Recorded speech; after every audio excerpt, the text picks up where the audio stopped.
Today what I'm going to be doing is I've got my 1987 BMW 535 IS, so it's an E28, and the paint is actually in super good shape for a car of that vintage that's not been just kept in a garage its whole life. It's actually been driven. However, it's going to have the imperfections that a car that's been driven 180,000 miles has. So along the front of the hood, there are a bunch of tiny little rock chips. There's a few scattered throughout the body. And there's a few reasons I want to take care of those. First, cosmetically, it's going to look better if you can't see any metal spots, even if it's not a 100% smooth, perfect surface. Also for protection purposes. Exposed metal obviously can corrode, it can rust. And so I want to get those covered up, even though I'm not actually going to repaint the whole hood or repaint the whole car or anything like that.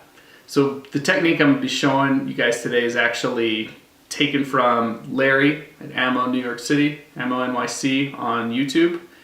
He's awesome for anything detailing, no matter what kind of car you have. If you want to work on making it look better, without doing major modification or anything, basically just detailing, he's the guy that you want to go to. So, typically when you buy touch-up kits, you get something like this here, which is obviously just going to be basically just a nail polish brush. You can see that there.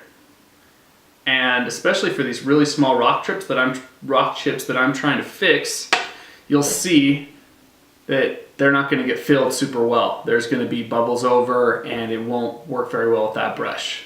You have to be super precise, super accurate, and honestly, the brushes even that come with these really aren't fine enough for these tiny little rock chips that I'm trying to repair. So this is a Cornell touch-up pen. It's used for like crafts and hobby stuff. However, it works perfect for this purposes. So it's got a little end on it, if you can see that there. I know it'll probably won't focus super well with my camera, but it's basically the size of the end of a mechanical pencil. So it's very small, and it has this reservoir right here. So what I'll do is I'll get the brush and I'll actually fill up this reservoir here, and then basically just dab it. Just dab it in the hole. And you'll see that even these tiny little rock chips, you'll have to take multiple dabs to actually fill those up, which means that the paint will first, there'll be a small enough amount of paint that it'll flatten out and look really good. Second, it won't bubble over. Third, you have a lot more control with this. It's pretty hard to drip it and mess things up. So your end result's going to be a lot better. You're a lot less likely to screw up and get paint all over and make it look worse than when you started, like I've done with usual regular paint touch-up kits.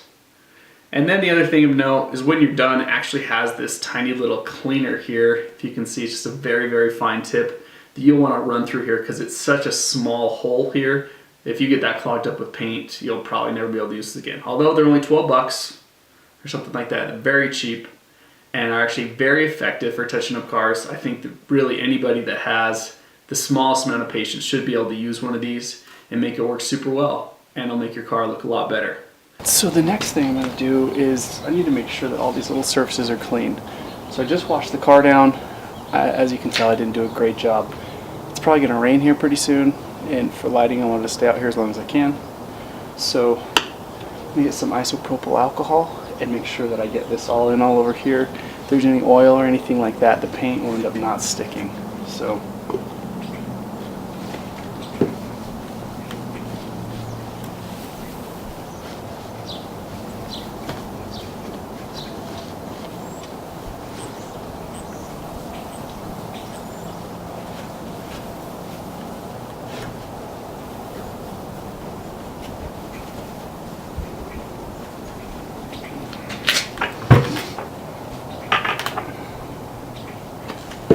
you can be liberal with it, it'll dry really quickly.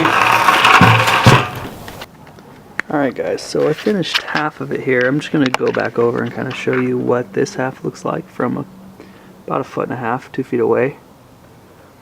So this is what the passenger side looks like. I haven't done this yet. Okay, to there. And then the driver's side, which was equal. Look at that now. Even from this close, it looks like it's almost perfect.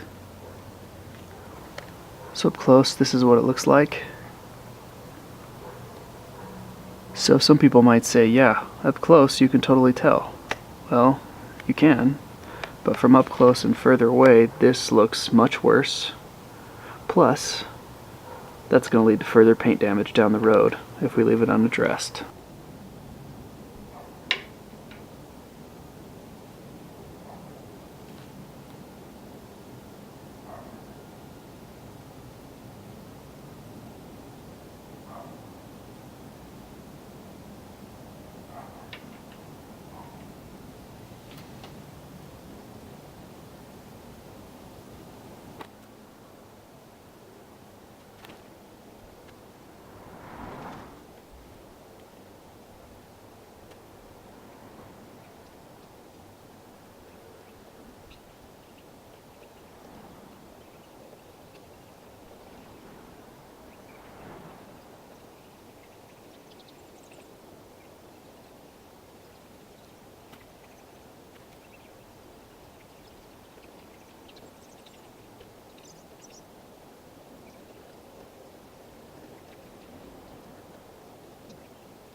It looks really, really good. I would say it looks like it's been repainted just because of how good a shape this is in for a 31-year-old car, but it's still the original paint. This is a great way to make your driver still look really good without dropping, you know, between $5,000 and $10,000 for a full repaint. Thank you so much for checking out the video. Hopefully, you know, the paint touch-up helps a little bit. I'm going to be doing a lot of things on this E28. I picked it up for just under $5,000. It's got about 190,000 miles on it. And I want it to be my daily, but I want it to be actually a really nice, fun to drive daily. So it's got about 180, 190 horsepower right now, give or take. And I want it to be like a 300 wheel horsepower, turbo, fun, daily driver that's still comfortable, still easy to drive. So I'll probably be doing, you know, a turbo on the existing M30, unless you guys have other suggestions or other things you want to see.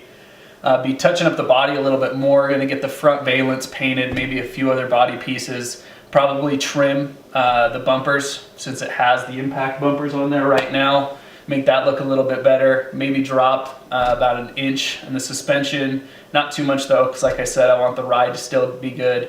Change up some of the rims. I'll probably experiment with reupholstering the front sport seats, since the leather needs a little bit of help there. And you know, I've got a tune-up video that I'll be throwing up on how to adjust the valves, spark plug, oil changes, and getting rid of any driveline vibrations or anything like that as well, because that's what I've been working on this. So I'm going to get it in just great driving shape as is in stock form, and then we'll start modifying it and mixing it up a little bit. If there's anything you guys want to see, opinions you have, just put them in the comments section. The show will probably evolve a little bit eventually. Maybe I'll come up with the title for it, and we'll work on some other things. But if you've watched this to this point, you know, thanks so much. This is the first video, and we look forward to making some more. Thanks, guys.